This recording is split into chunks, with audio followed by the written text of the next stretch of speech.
Hello, it's Sarah from Park for Hearts, and I am doing day 7 of Reading Rush. I'm doing it here from Crissy Field.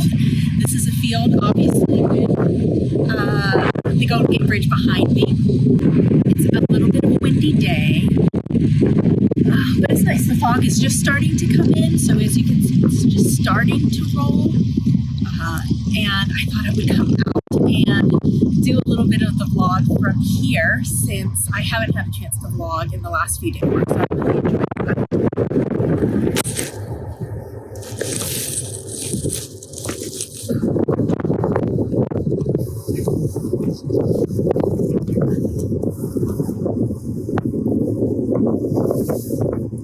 Yikes. Okay, so now I'm going to read a book at once outside. This is going to be this one. This is Tom Berger's The Red Tenda of Bologna. So I think this is going to be good. This is the perfect setting, and it's still a beautiful day before the fog really comes in, so I'm going to sit back and enjoy this. And then one that matches your birthstone.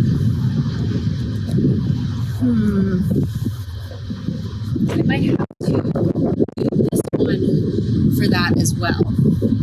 So this one might need to get doubled up. It doesn't matter because I've already read 7 this week, so I should be fine for completing at least 7 books. So that's it for the check-in. I'm just going to go read now, and I'll see you soon. Bye.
This is so sweet.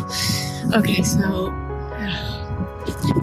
this is kind of like a love letter to his uncle that he loved very much, and you can tell that they had a very special relationship and a special friendship. And he talks about that they used to give each other gifts, and they had this unwritten rule that it had to be small gifts, they had to be simple, but more importantly, they had to speak to that person's passion. And he talks about how his uncle went to Bologna. The family's from Bologna, and his uncle went to Bologna and came back, and so you have him going to Bologna and kind of exploring the city, and in the way that John Berger is able to kind of give you that sense of feeling that you're there. And he says that he's fallen in love with this color, this red color that's used everywhere in Bologna. And so he goes to this fabric store to get a bit of the fabric that's dyed with this specific color of red. And so earlier he talks about the gifts that he and his uncle gave each other, and he mentions that one of the last gifts that he ever gave his uncle when his uncle was in the hospital was this tie. And you know that his uncle has passed away. And here he says, he's in Bologna now. I pick up the purchase, take out 3 20-euro notes from my wallet and go to pay, holding the notes up high above my head. The owner leans forward down to take them from me, and our eyes meet. I recognize him. He pretends to not know me. His conspiratorial expression is familiar. The last time he put it on was when I had given him his tie and was saying goodbye to him in the hospital. Behind his bifocal glasses, the swiftest flicker of one eye, his left, says, "I'll see you round the corner when the time comes." Oh, that's beautiful.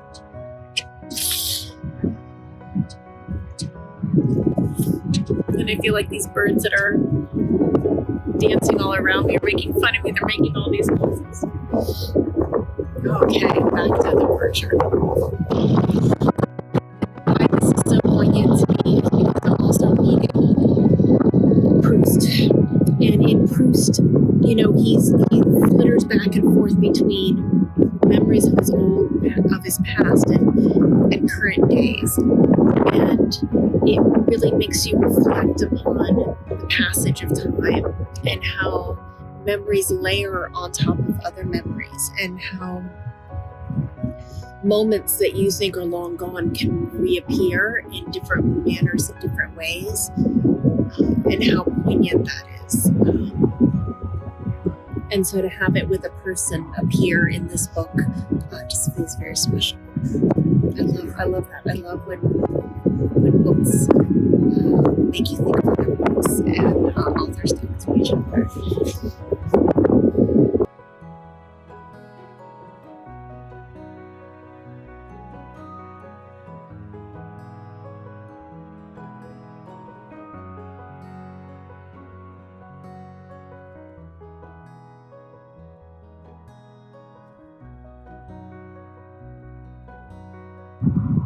Oh, God. It's beautiful. So that's the second book of John Berger's that I've read. His Ways of Seeing was something that I read with Sylvia, and we both just really found it remarkable and still so readable and so present even now. But this is it says it perfectly on the back.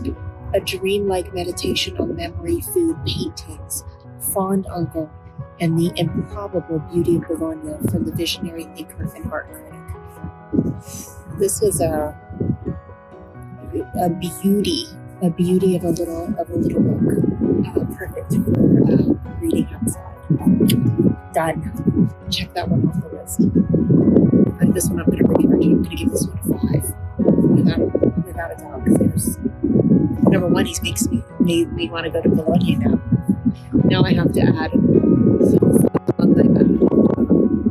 food, and now Bologna to the list of places I need to travel.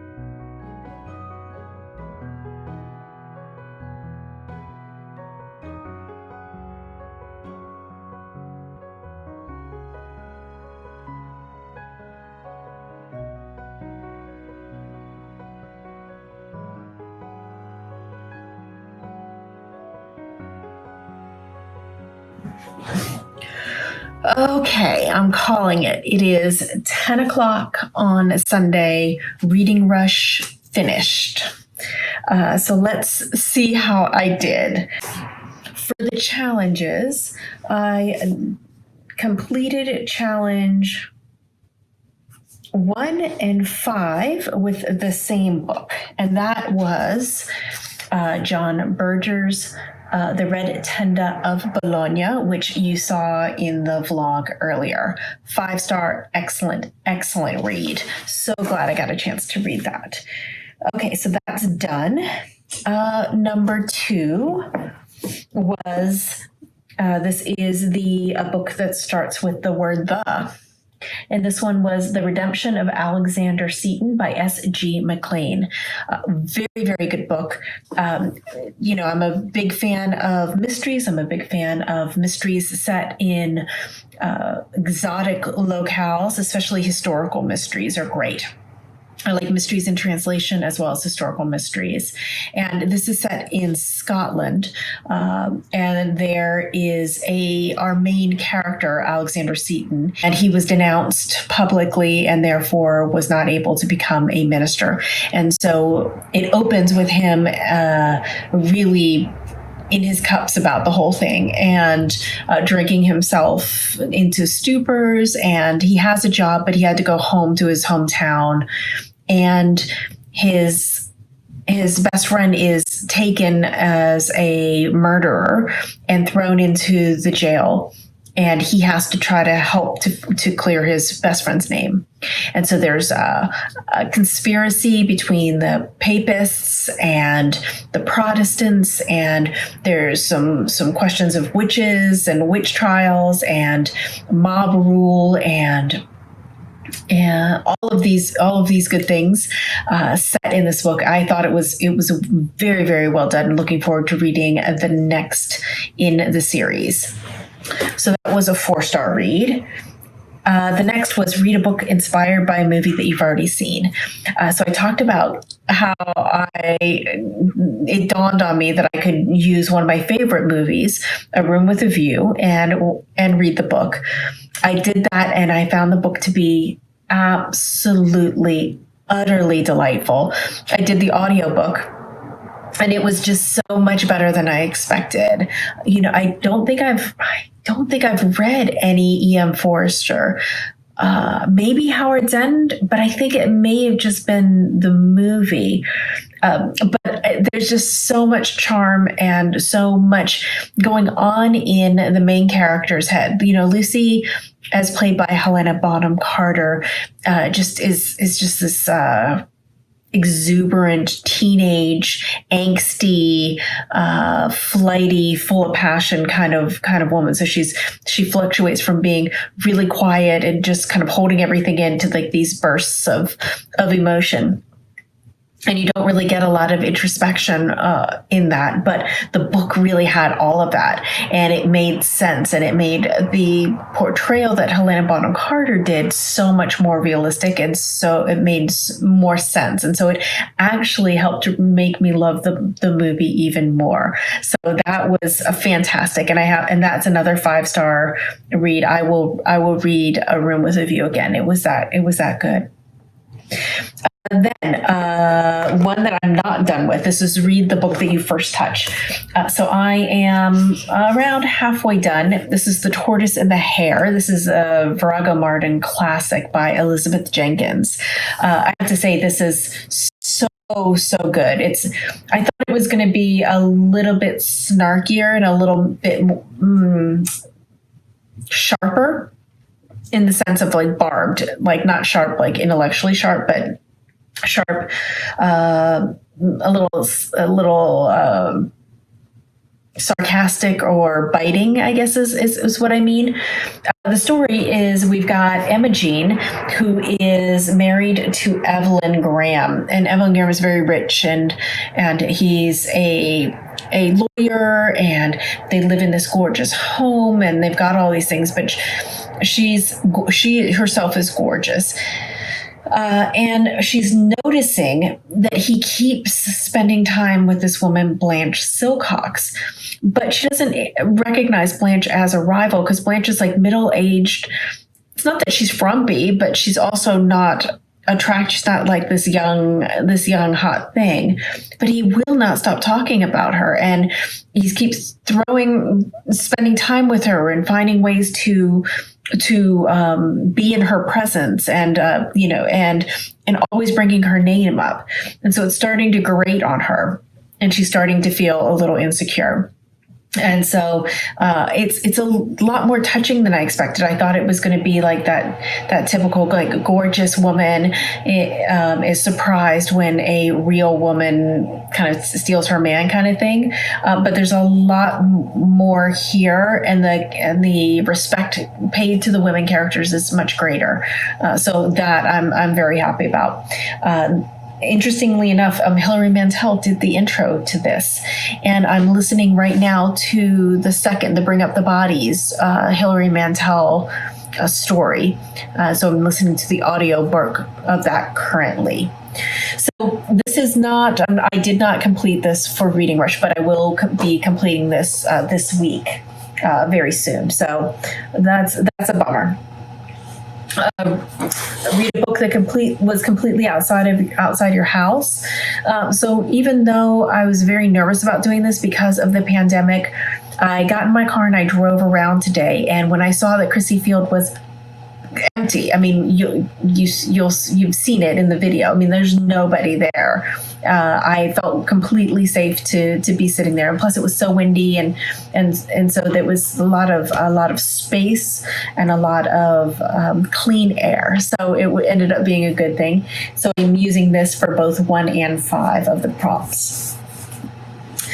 Number 6 is read a book in a genre you've always wanted to read more of. So I don't read enough of comics and graphic novels and manga. So I read The Tea Dragon Festival by Katie O'Neill, and it was A+, so good. And then read a book that takes place on a different continent than where you are. So I picked Gachar Gochar for this, and this is by Vivek Shainblad. And this was just fantastic, so good. I spoke about it in my earlier Reading Rush vlog, so look there. But I thought the writing was super tight.